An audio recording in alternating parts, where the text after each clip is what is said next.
বৈষম্য বিরোধী আন্দোলনে শহীদ আবু সাইদ সহ অন্য শহীদদের নিয়ে বিরূপ মন্তব্যের অভিযোগে দায়ের করা মানহানির মামলায় সাময়িক বরখাস্ত সহকারী কমিশনার তাপসী তাবাসসুম উর্মি আদালতে আত্মসমর্পণ করে জামিন পেয়েছেন। গেল জুলাই আগস্টে ছাত্র আন্দোলন চলাকালে প্রাণ হারিয়েছে প্রায় 2000 ছাত্র জনতা। টানা 18 দিন রক্তক্ষয়ী আন্দোলনের পর পতন ঘটে ফ্যাসিস্ট হাসিনা সরকারের। আর এই আন্দোলনে নিহত হওয়া শহীদদের নিয়ে বিরূপ মন্তব্য ও অপতথ্য ছড়িয়ে আলোচনায় আসেন উর্মি। বৃহস্পতিবার সকালে উর্মি ঢাকার মেট্রোপলিটন ম্যাজিস্ট্রেট মোহাম্মদ ইমরান আহমেদের আদালতে আত্মসমর্পণ করে আইনজীবীর মাধ্যমে জামিন আবেদন করেন। তবে বাদীপক্ষ থেকে তার জামিনের বিরোধিতা করা হয়।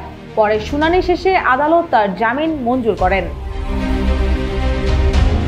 এর আগে গেল 8 অক্টোবর ঢাকার মেট্রোপলিটন ম্যাজিস্ট্রেট আদালতে গণ অধিকার পরিষদের উচ্চতর পরিষদ সদস্য ও গণমাধ্যম সমন্বয়ক আবু হানিফ বাদী হয়ে মামলার আবেদন করেন।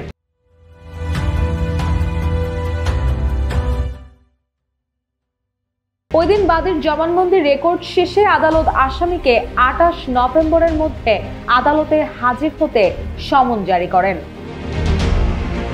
মামলার আবেদনে বলা হয়, গেল 5 অক্টোবর আসামি উর্মি শুধু শহীদ আবু সাইদ নয়, সরকারের দায়িত্বশীল পদে থাকা সত্ত্বেও ছাত্র গণ আন্দোলনের মাধ্যমে প্রতিষ্ঠিত সরকারের ও সরকার প্রধান নোবেল বিজয়ী প্রধান উপদেষ্টা ডক্টর মোহাম্মদ ইউনূসের বিরুদ্ধেও অবমাননাকর বক্তব্য ফেসবুকে লেখেন, যার মাধ্যমে সুপ্রিম কোর্টের আপিল বিভাগের রেফারেন্সের ভিত্তিতে সংবিধান সম্মতভাবে গঠিত একটি সরকার প্রধান সম্পর্কে বিষোদ্গার করা হয়েছে এবং সরকার উৎখাতের হুমকি দিয়ে জনমনে ভীতি সৃষ্টি করা হয়েছে।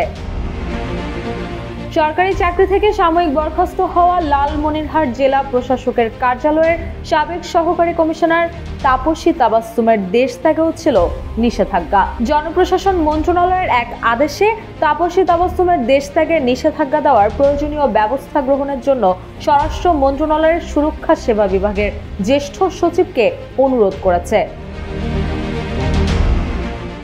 এছাড়াও উর্মি নিজের ফেসবুক অ্যাকাউন্টে এক স্ট্যাটাসের মাধ্যমে অন্তর্বর্তী সরকার ও প্রধান উপদেষ্টার বক্তব্য নিয়ে বিতর্কিত মন্তব্য করার অভিযোগে তার বিরুদ্ধে সরকারি কর্মচারী বিধিমালা অনুযায়ী বিভাগীয় ব্যবস্থা নেওয়ার সিদ্ধান্ত হয়েছে। এজন্য প্রথমে তাকে ওএসডি করা হয়, তারপর তাকে সরকারি চাকরি থেকে সাময়িকভাবে বরখাস্ত করা হয়।